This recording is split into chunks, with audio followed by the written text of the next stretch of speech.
Meu nome é Tatiana, sou perita da balística, sempre da balística há 25 anos já. E estou aqui disponível para poder conversar com vocês hoje.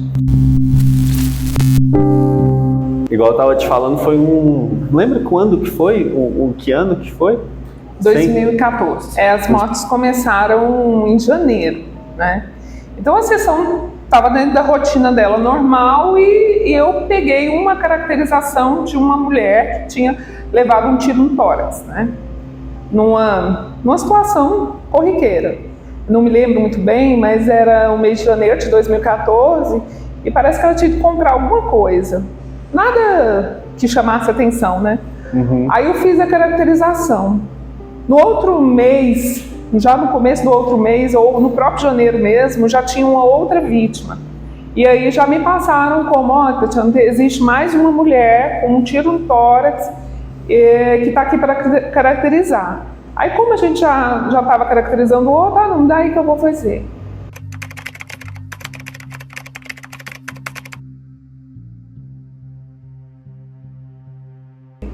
E aí começaram repetidas mulheres com sempre um tiro no tórax, e aí a gente começou a caracterizar e observar algumas semelhanças ali entre elas, né? E eu acho que começou esse alarde de que tinha essa possibilidade de estar acontecendo algum evento diferente. Mesmo quando começou a questão de mídia, tanto da questão da investigação, que a arma foi apreendida e as outras apareceram, assim. Você lembra se teve alguma alguma outra vítima, assim, que não estava eventualmente naquela lista que vocês estavam fazendo, que foi indicada? Não, nós tínhamos todos os exames de caracterização das 15 mulheres, né? Foram outras vítimas que por um acaso fosse especulado ali, a gente fazia também. Mas as mulheres, se eu não me salvo engano, eram uns 15 mais ou menos, e todas elas foram vistas. Acho que tinha umas 2 ou 3 que o projétil não tinha condições para análise, então mesmo quando a arma viesse a gente não teria, e as outras a gente já tinha um plano, né, para quando chegasse a arma. E aí quando essa arma chegou foi, eu acho que mais ou menos meados ali 14, 15 de outubro, que ele foi abordado, se não me engano, numa blitz, né?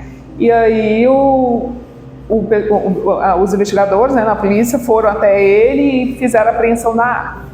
Quando a arma chegou para nós tivemos condições, inclusive, de liberar 6 positivos no mesmo dia, na mesma tarde, devido a esse trabalho já antecipado, que já estava em andamento. Que já estava em andamento, e com a arma você podia colher projetos de chumbo, projetos semi-encamisados. Então eu me lembro perfeitamente quando falaram assim, gente, chegou essa arma, e foi aquela coisa, eu olhei para o André e falei, André, chegou a arma? E aí quando eu sentei no microscópio, eu pude ver claramente, porque nós víamos tanto esse projeto, sempre no final dos dias, quando eu tinha um tempinho, eu voltava e repassava aquelas imagens. Então quando eu vi, eu sabia que era, inclusive qual vítima que era. Eu falei, pega o projeto da fulana, porque eu estou vendo ele aqui. Explica para o pessoal que às vezes não está familiarizado, qual que é a importância da liga, do material do projétil para o confronto em si. Tem uma diferença? Como que são essas características? É um princípio do confronto, né? A adequabilidade, você tem que escolher um padrão que tenha todas as características daquele seu questionado, né?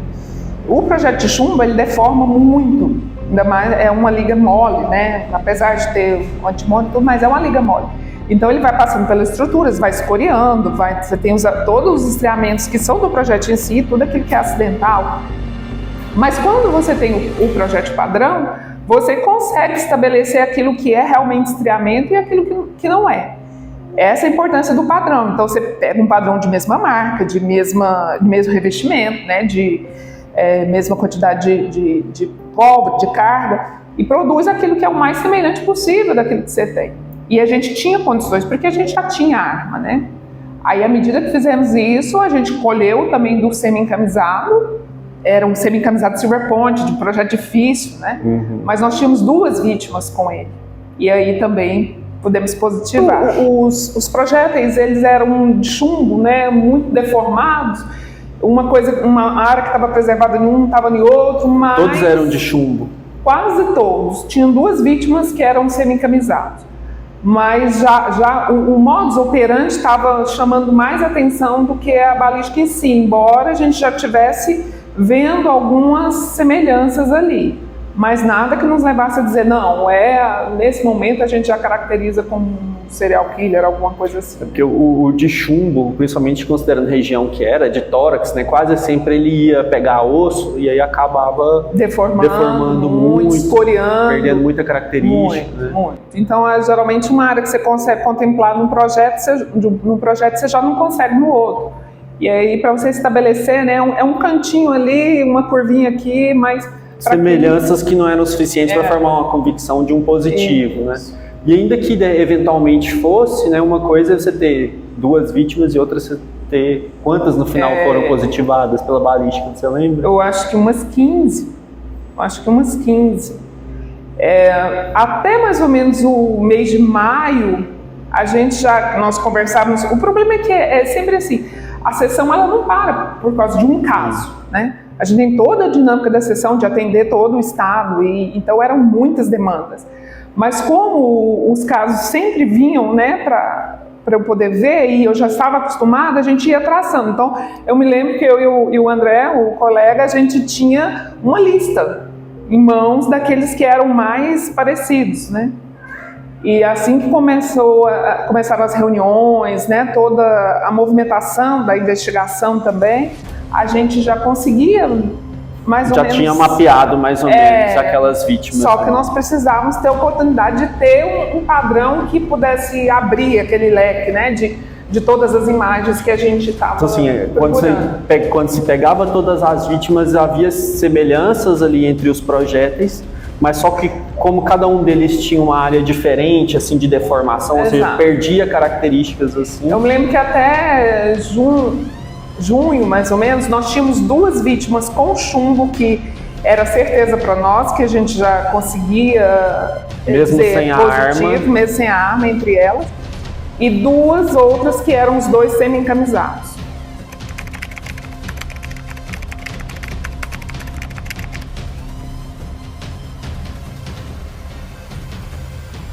Porque quando a arma chegou, essa vítima que eu pude identificar imediatamente pela imagem, ela era, se não me engano, a penúltima vítima.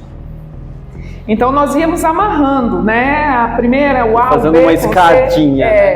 E aí quando a arma chega, a gente fala, não, traz o projétil da fulana, com ele dava. E a fulana dava com ciclano. E aí a gente foi amarrando, mas aquela que pôde dar uma imagem mais bonita foi a penúltima vítima, ou seja, a mais contemporânea do uso da arma, né? Então, e aí a gente foi amarrando os outros casos e liberando os resultados. Eu acho que nós fizemos mais de 35 laudos correlacionando tudo que a gente tinha de confronto, né? Fora as caracterizações. Não, eu me lembro que na apresentação dele, isso valoriza a perícia, porque as pessoas sabiam, ele é confesso, né?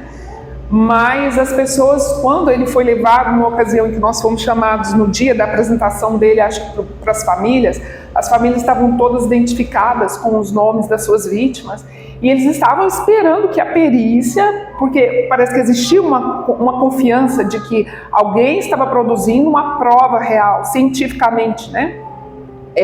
Validando mesmo, não foi ele. Né, foi aquela arma, no nosso caso, né, e a arma estava com ele. E nós, pessoas, estavam esperando esse momento da perícia mostrar o trabalho e a gente poder resolver, né? Ou seja, mesmo ele sendo confesso, houve essa expectativa da confirmação por parte da produção da prova material. Da produção da prova material e do trabalho, né, do perito. Foi um momento muito importante, muito significativo na vida da balística, né, para nós ali.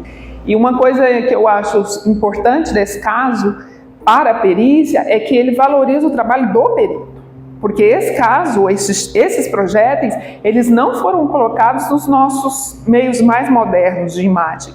eles foram todos praticamente, salvo os semi-encamisados, eles foram todos vistos no microscópio. Então era um trabalho assim de muito detalhe, muito árduo, de muita ousadia, né, de muita dedicação, confiança no trabalho que já vinha sendo feito, na experiência que a gente já tinha, para dizer, não, realmente é. Então, as vítimas que nós não positivamos ou que ficou, é porque elas realmente não tinham condições. Porque a nossa equipe, todos estavam envolvidos. Porque existia eu e mais o colega que estávamos diretamente envolvidos, mas a seção toda trabalhava, né, providenciando os recursos, os meios, dando suporte naqueles exames que a gente deveria estar fazendo, mas estava ocupado com esse. Então foi um trabalho exaustivo, mostrando que o perito, quando ele está compromissado, envolvido com o trabalho, e Goiás é muito excelente nisso, né? A gente consegue resultados independente da tecnologia. A mão do perito, o olho do perito, é uma coisa muito importante. Em nome da categoria, então, queria te agradecer por hoje e pelo seu trabalho. A gente continua aí trabalhando, eu espero que esse caso, né, não se repita, mas a gente está sempre pronto para dar o melhor, né, hoje com muito mais tecnologia, né, aplicando com responsabilidade, com esmero, para essa população ter um trabalho justo, né, que ela merece. Obrigado.